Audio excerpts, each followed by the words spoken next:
Olá, meu nome é Emily e eu gostaria de compartilhar um pouquinho com vocês a minha meditação, que está no livro de Ezequiel, no capítulo 2, versículo 1 ao 7, que diz assim: Esta voz me disse: Filho do homem, põe-te em pé e falarei contigo. Então entrou em mim o Espírito quando falava comigo, e me pôs em pé e ouvi o que me falava. Ele me disse: Filho do homem, eu te envio aos filhos de Israel, às nações rebeldes que se insurgiram contra mim. Eles e os seus pais prevaricaram contra mim, até precisamente aos dias de hoje. Os filhos são de duro semblante e obstinados de coração. Eu te envio a eles, e lhe dirás: Assim diz o Senhor Deus. Eles quer ouçam, quer deixam de ouvir, porque são casa rebelde. Hão de saber que esteve no meio deles um profeta. Tu, ó filho do homem, não temas as tuas palavras. Ainda que haja sarças e espinhos para contigo, e tu habites com escorpiões, não temas as tuas palavras. Nem te assuste com o rosto deles, porque são casa rebelde. Mas tu lhe dirás as minhas palavras, quer ouçam, quer deixam de ouvir, pois são casa rebelde. Bom, eu queria compartilhar um pouquinho com vocês sobre a vida de Ezequiel, né? A história e a devoção da vida de Ezequiel. Ezequiel era um sacerdote temente ao Senhor, um sacerdote da linhagem sacerdotal. Naquele tempo, era preparado a sua vida inteira para, quando completar 30 anos, assumir a responsabilidade no templo como um sacerdote, né? Diante do Senhor. Mas possivelmente entre 25 e 27 anos, entre 25 e 26 anos, Ezequiel foi levado cativo pela Babilônia.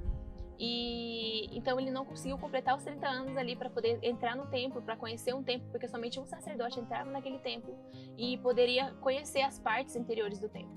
Então Ezequiel, possivelmente, né, ele tinha um desejo de conhecer, ele tinha sonhos, anseios por aquele templo, para completar, para o seu aniversário de 30 anos. Mas isso não acontece. E é interessante também saber que esse livro de Ezequiel foi escrito 5 anos após o exílio. E Ezequiel começa o livro dizendo, olha, como aconteceu todas as situações, como o Senhor apareceu para ele. E Ezequiel tinha exatamente 30 anos quando o Senhor apareceu para ele, e ele estava no aniversário dele, à beira de um rio. A Babilônia era uma cidade construída ao lado de muitos rios, próximos ao rio Eufrates. E a Babilônia era conhecida como uma cidade muito bela, muito bonita da época. Até hoje ela é considerada uma das 7 maravilhas do mundo, porque existiam flores, né, penduradas nas casas, chamavam de jardins suspensos. E era muito interessante isso, porque o povo amava, né? Naquela época era uma novidade, algo muito, muito legal, e era uma cidade de influência, uma cidade grande, de porto, né? Onde pessoas passavam por ali, existiam muitas influências de culturas, então era uma cidade pagã, uma cidade de muitos deuses. E Ezequiel estava ali, sabe? Ezequiel estava no meio daquele povo, um povo idólatra, um povo pagão, um povo totalmente diferente da cultura que ele cresceu e da maneira com que ele cresceu para servir o seu trabalho, a sua faculdade, né, a sua formação. E Deus não se esquece dele, porque com 30 anos Deus aparece para ele dizendo: Ezequiel, eu quero que você faça parte comigo sobre isso. Mas primeiramente Deus vai falar para ele no capítulo 2, olha, esse povo está obstinado de coração. Que povo é esse? É o povo de Israel, o povo que o Senhor lá no Gênesis começou. Aquele povo que Moisés vai estar em cima do Monte Sinai e vai descer e vai ficar chateado com o povo porque o povo está adorando outros deuses.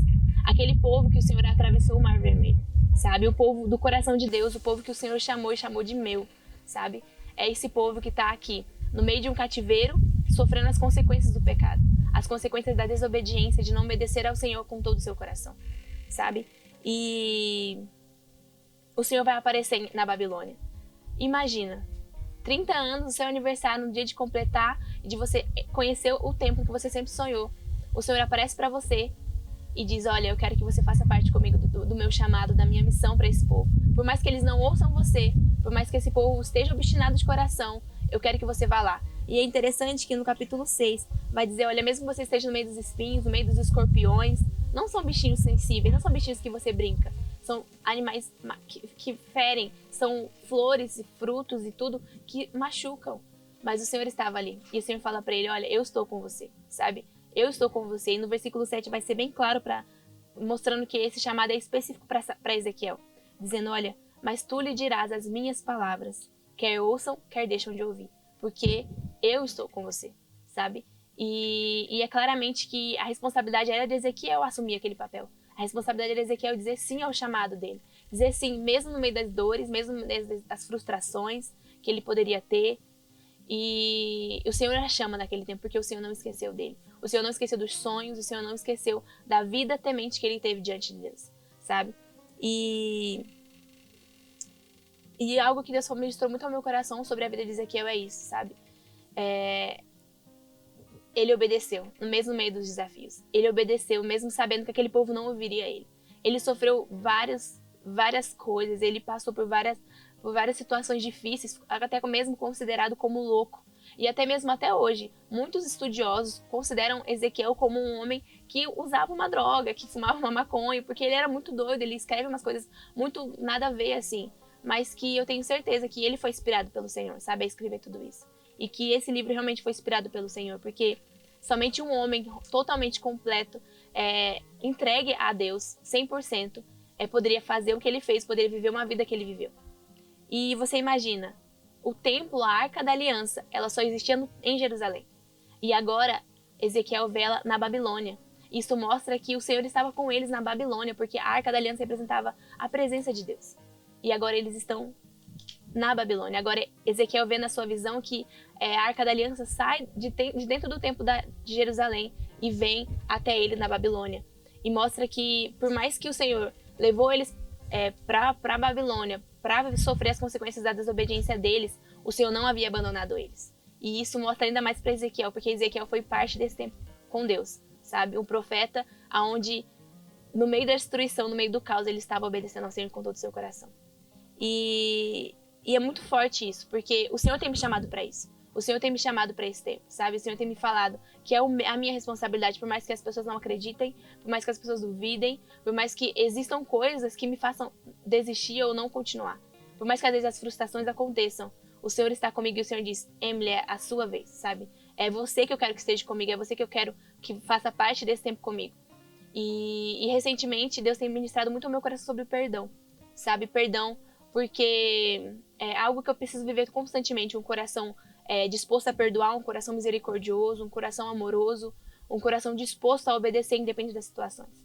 Então, servir ao Senhor é uma dádiva e é um privilégio, mas existem as renúncias, os momentos de dificuldade, assim como Ezequiel passou, sabe? Existem momentos difíceis, Ezequiel passou por muitos momentos difíceis. Ele teve que fazer comida em cima de cocô para demonstrar para o povo que eles estavam totalmente corrompidos. E mesmo assim eles não entendiam, eles estavam obstinados do coração, eles estavam duros de coração.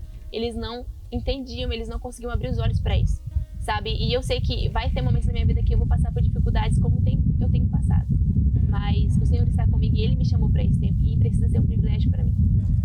Então que você reflita nessa palavra, que você tenha realmente olhos abertos para ouvir, sabe? Para viver uma vida realmente temente e disposta de renúncias e dispostas completamente rendida ao Senhor, sabe? Porque Ezequiel é um exemplo para mim, é um exemplo, tem que ser um exemplo para a gente como um cristão, como pessoas tementes ao Senhor, pessoas que temem ao Senhor, porque Ele nos ensina realmente a verdadeira devoção do Senhor, a verdadeira vida em Deus, e que você venha viver isso, em nome de Jesus, e não esqueça de meditar em Ezequiel 2. E Deus abençoe vocês, em nome de Jesus, amém.